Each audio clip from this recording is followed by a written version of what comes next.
Hello everyone. From the Loyal Jones Appalachian Center at Berea College, this is Head of the Holler. Today it's really my honor and privilege to bring to the show one of the country's foremost scholars in Black Mountain life in Appalachia. Many of you know this man. He is Dr. William Turner, and he's currently NEH Chair in Appalachian Studies at Berea College, but will soon become Distinguished Professor in Appalachian Studies and also Director of Regional Outreach. Bill, it's really a privilege to have you on today. Well, it's an honor for me because in no small way, when you say Loyal Jones and Appalachian Center and Berea College, that just all means so much to me personally and professionally. So I'm honored to be here with you, Chad. Thank you. I want to start out by capturing some of your stories and memories of life in Lynch, Kentucky, growing up there, and really, I think, the Cadillac of coal camps in the mountains. And share with us a few of your memories as a young person growing up there. The interesting part about trying to do that is I almost had to unlearn or reframe what meant so much to me growing up in Harlan County, specifically in Lynch, because I virtually didn't leave the area until I was 20. In 1966. And when I left, and for the next 3 or 4 years, everybody kept telling me things about where I grew up that were quite removed from the way I actually grew up. People tended to want me to remember a childhood that was impoverished, a childhood that was somehow outside the mainstream of what was going on in America in the early 50s through the early 60s when I lived there. In no small way, Lynch was like a lot of other places in America. It was not some backwater place, and particularly in terms of my identity, my being, in terms of being an African American, I grew up in a place that was quite cosmopolitan. Not only was there a critical mass of black people, the place had a kind of polyglot, a big mixture of European immigrants and ethnics. So if anything, it was like a small Chicago stuck over in the middle of the mountains. It was an ethnically rich community. Lynch, Kentucky, when I was born, had about 39 nationalities. So I saw all kinds of people named Hoyska, Yablonsky, Vicini, and of course, Miss Willie Mae. Yes. So my life was enriched in an area where all these people had been brought together in this unique little place to mine this coal. Mm-hmm. And so for me, growing up in Lynch was quite idyllic. I mean, I hate to disappoint people, but I was not bothered by the kinds of privations that people think we may have been bothered by. I certainly never suffered a moment's insecurity about being where I was from. And I also, when I read Loyal Jones's Appalachian Values the first time, all it really did for me is I said, oh, it just kind of affirmed loyalty, family, community, religion, humor, patriotism, all of those mainstream kind of things that were just so much a part of our lives. So we really were only unique to the extent that we lived in a place where people didn't think black people lived. But that was their fault, that they didn't know where we were, because we certainly knew where we were. You had was great community pride there, mm-hmm. and one of the reasons maybe for the great educational system that both black and white students had. Talk about that. This company, maybe in the most unique way that we see recently, for example, here in Kentucky, maybe 30 years ago, you may recall, Toyota came into central Kentucky and set up a plant in Georgetown that is now Kentucky's largest employer, I think. But they really just planned that whole community, or expanded that historical community rather, around the corporate interests of these people who make a car. Similarly, when United States Steel came into eastern Kentucky, particularly into Lynch, they had a plan for a town. and they brought in not only just engineers and people who did the excavations, but they also had social engineering. It was a perfectly socially engineered place, because like John Fee did here in Berea, for example, he wanted a certain kind of physical layout that promoted interracial relationships. Well, that company had a vested interest in a physical space that promoted security, a sense of security. We're not fly by night, we're gonna be here for a while. They built 1,000 houses, and they brought in 10,000 people. And it was also arranged in a manner that was almost like what we see in communities today that are gated, where you have to have a key to the lock. And I mean the social lock of the community in that sense. So that Lynch was a highly planned community, and at the essence of it, not at the essence of it, but a key to its building was a quality education system. At a time, it was said they had the best school systems money could buy. And yes, it was highly segregated. There was a colored school, Lynch Colored Public School, where my mother went and where all my brothers and sisters went. It's etched in the concrete on the facade, so that we understood, without speaking about it, that what that meant, colored school. But at the same time, we didn't let that become an albatross or some weight around our neck, and we walked around thinking, oh God, we're colored all the time. It wasn't like that. We lived the way we lived. It was a group of people who came there in the early 1900s, most of whom, like my grandparents on both sides, and my father, they were working people. They were what some people might call working peasants, 35 years after the Civil War. And they were just looking for work. And they came out of Alabama, they came out of Virginia, they came out of South Carolina, into Kentucky, into central Appalachia, including all the way up into West Virginia.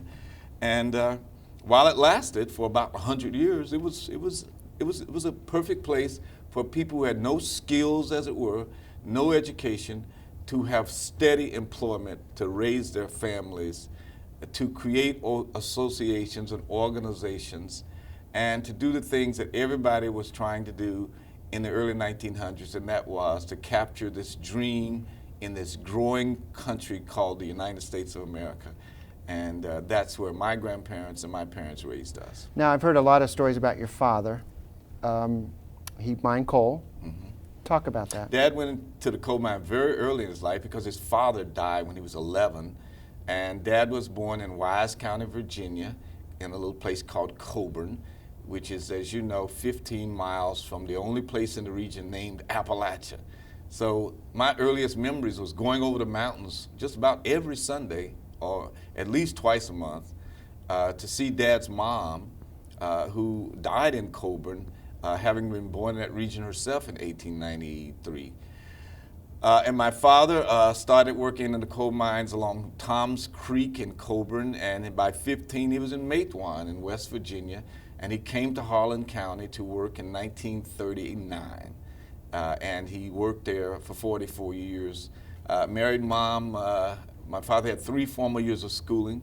He's from a big family, and it's the only work he ever knew, except he was an expert stonemason. Dad could lay bricks like crazy. He was a plumber.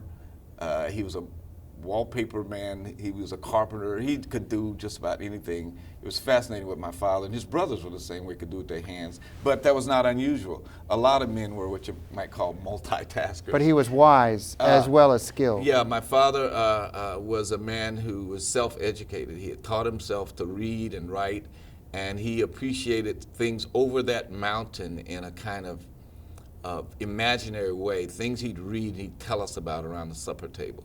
So yeah, he was wise beyond the schooling, involved in a lot of things around town, and you know, I'll never forget how many times he would say to us, as I'm sure other fathers said to their kids, I don't have anything except my good name, boy, and you take care of it. So that matter of pride, of who you were, was very important to our father. Yeah, no doubt.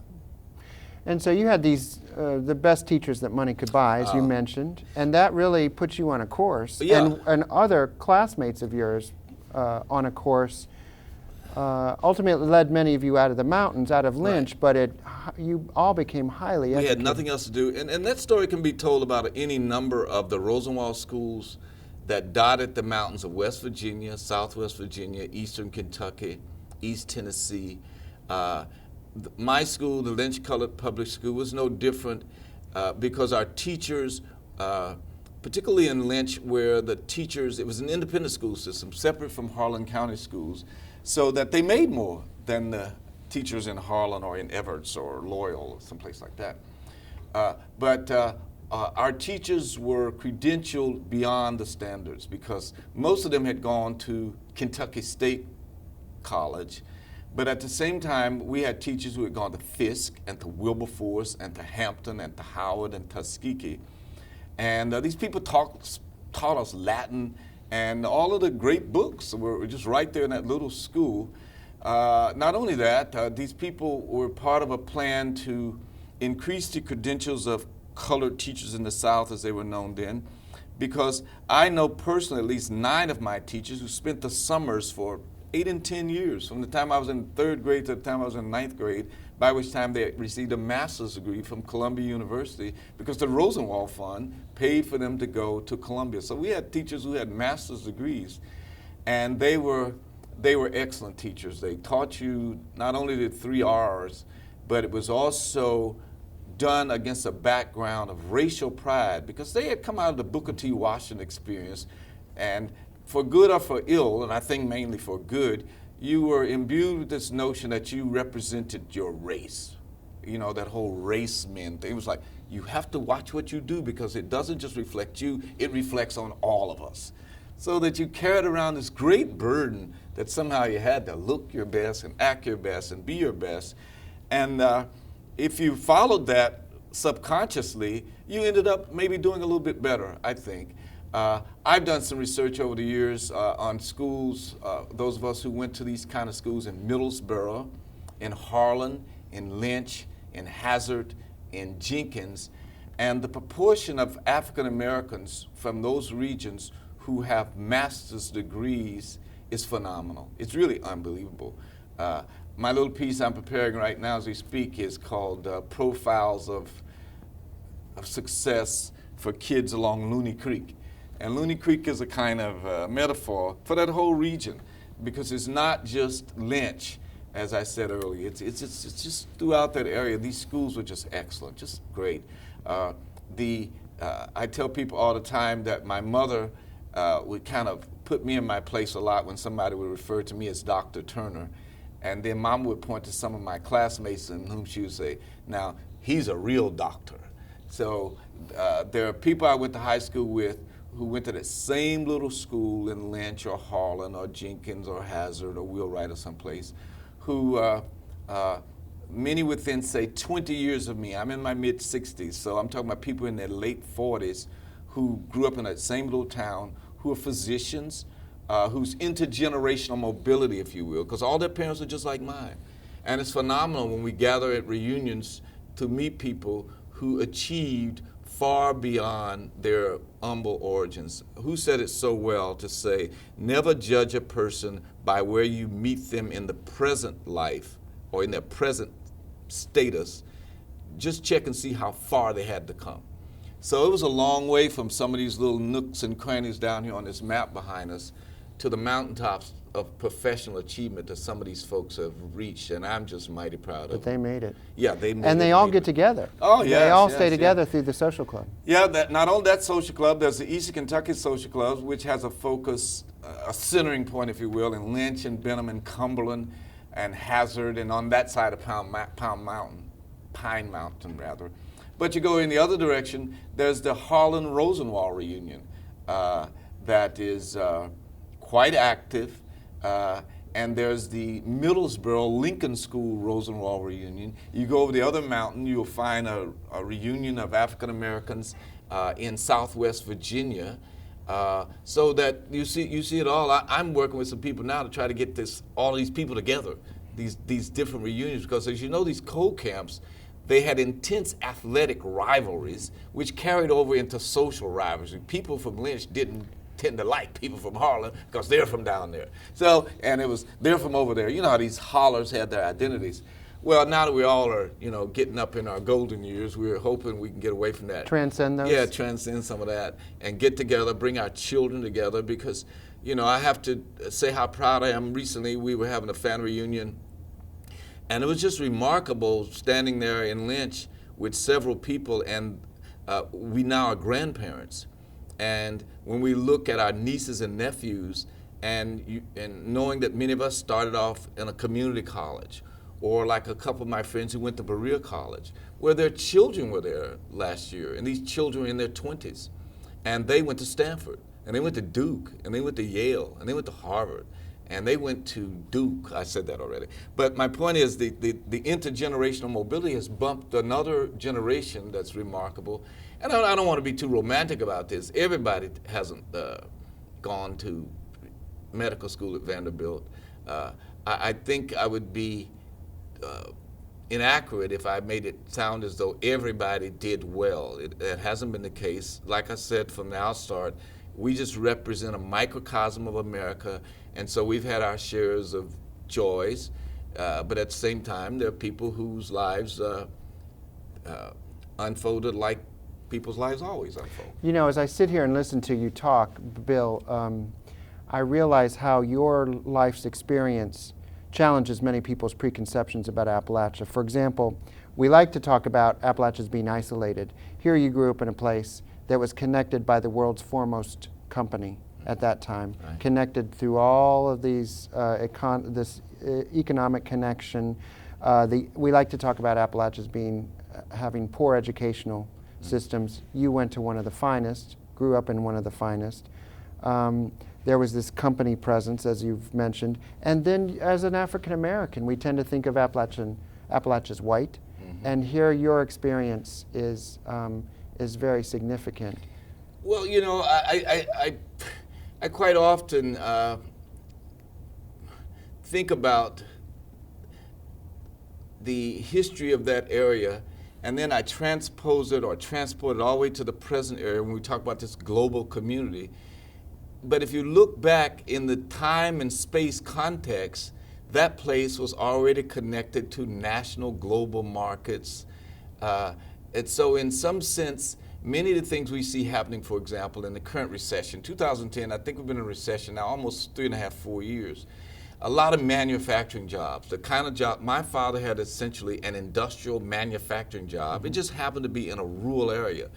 But you remember when my father generation, as coal mining began to become much more mechanized, up to this point of, say, mountaintop removal, well, a lot of my peers whose fathers were displaced with the mechanization of mining in the 50s, where did they move? They moved to Detroit. Go to those so-called Rust Belt cities and look at Detroit right now, and you'll really see a microcosm of Harlan County. Because 45 years later, the same economic and political forces, particularly industrial forces, technological changes that opened the world up to other industrial markets that affected coal mining in Eastern Kentucky have now affected manufacturing jobs, and those jobs are not going to come back. So a lot of the lessons that apply to those of us who grew up in Hazard, those of us who grew up in Jenkins and Whitesburg and those little forgotten hollows of the mountains of the South, we have some remarkably good lessons we could teach people in what not to do when your company leaves the town. Right. The kinds of things that kept people together, kept them from going off the deep end. I think we get a bad rap, for example, about some of the negative behaviors, particularly drug usage that ravages so many communities in the mountains. Well, the fact of the matter is it isn't any worse than it is anywhere else. It's just more attenuated because it's a smaller place. Right. Everybody, and I'm convinced the critical mass of people in Berea County and in Harlan County and in Bell County and Letcher County and Pike County and you name the county, these people are still trying to live their lives as best they can, but they still have the overwhelming influence of forces outside of their homes, outside of their regions, that influence what happens to them. And the fact of the matter that's happening now is that so all of America has essentially become an Appalachia. Everywhere is now saying, whoa, look at the influence of these global markets. Who runs this place? Who owns this place? Right. Who does this and who does that?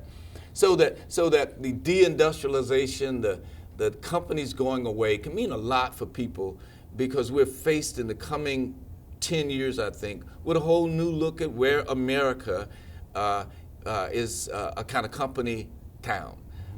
When you see, for example, this week, what is happening in Louisiana with the oil spill, for example, well, we see the same things happening with people being affected by mountaintop removal, by the quality of their water, and different elements that have nothing to do with their own volition, but some company, someplace else, who was taking shortcuts for profitability and efficiency, do things that harm people locally. And I think that Appalachians have a lot of lessons to teach a lot of other people about how to work against that, how to keep your communities together, how to keep your chin up, how to keep your pride intact, how to keep your heritage important to your current state of affairs as well as into your future. Well, and you've taught us that, because as you began your higher education career, first in Cumberland and then in Lexington, you took this polyglot, as you say, experience with you, and I've heard you liken it to being a fly in buttermilk. Yeah. And but yet those mountains never really, they were such a part of you that they've continued to influence your actions and your teaching. And so your life's work, teaching and scholarly work, have really been to challenge our preconceptions continually about what the Appalachian Mountain experience really is. And if anything is good about it, and that is if it's universal. And what I've seen after so many semesters, what I've seen after reading so many books, going to so many conferences, talking to so many different people from different parts of the world, is the universality of our experiences. Is that I don't care whether you're from Harlan County or from Holland, there are still some parts of the human experience that are universal, that we all have certain things that we must do. And I can remember how long it was in my life before I realized that there was something very universal about that unique experience in the mountains of Eastern Kentucky, where I was born and raised. And I'm just quite fortunate that my life's work overlaps so much with my own life that sometimes I have to snap my finger in my face to make sure that I'm separating the two enough that I can be objective about it. But you're so right in terms of that question, this matter of the rich experience, the rich diversity of the mountains, because, you know, when you talk about, I used to love that reading from W.E. Du Bois that was so important back in the day, that talked about this two-ness you always felt when you were an African American. On the one hand, you were an American, and then you heard these drums of Africa beating in your heart. Well, then there's a threeness in some sense, because there were many people who didn't think that we were there, and in some sense, that was part of the uniqueness of it too, is because I wasn't so sure whether when I went away from home and went to Lexington or went to graduate school or wherever I've gone, that's when I realized more the uniqueness of the Appalachian experience, because we were such a small minority numerically within the midst of a group of people who themselves have been stereotyped in all kind of negative ways. Well, that's a perfect segue. I want to take you and the viewers actually out into an exhibit that you've curated, along with some help from Christopher Miller, our associate director. Chris did a wonderful job on that. And let's go look at some of those photographs that reflect this African American experience in the mountains. I'd love to.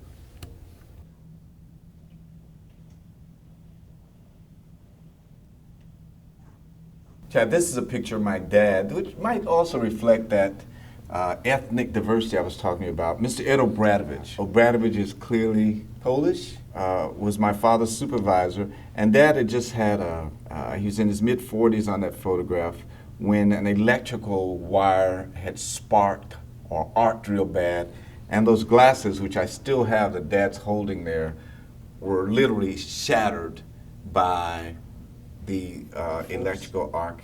And it could have blinded him. But yeah, that photo was taken 18, 20 years ago. I think everybody sees that, talks about that cigarette in Mom's hand. Mom smoked, and we used that same photograph with me taken off of it on Mama's obituary. She died of lung cancer, but she smoked from the time she was 12, she said to me, and she lived to be 77. It's a wonderful Everybody called Mama Pumpkin. Mom was born in Benham on a place called Smoky Row. Every house in Lynch has a front porch. And, you know, the thing about front porches is almost folklorish, isn't it? You know, in terms of the importance of the front porch, because we took that picture a year or so ago when everybody was home for Memorial Day, what some people in the mountain call Flower Day. And we had just gone out and cleaned off the grave sites. And I'm in those bib overalls because we had just dug a grave for our sister's ashes. And that's me and my wife and all of our cousins and everybody. So These are great photos. And there's another 25 people not even on the photograph. These are great photos. Thank you, and I thank Berea for the opportunity to have them here.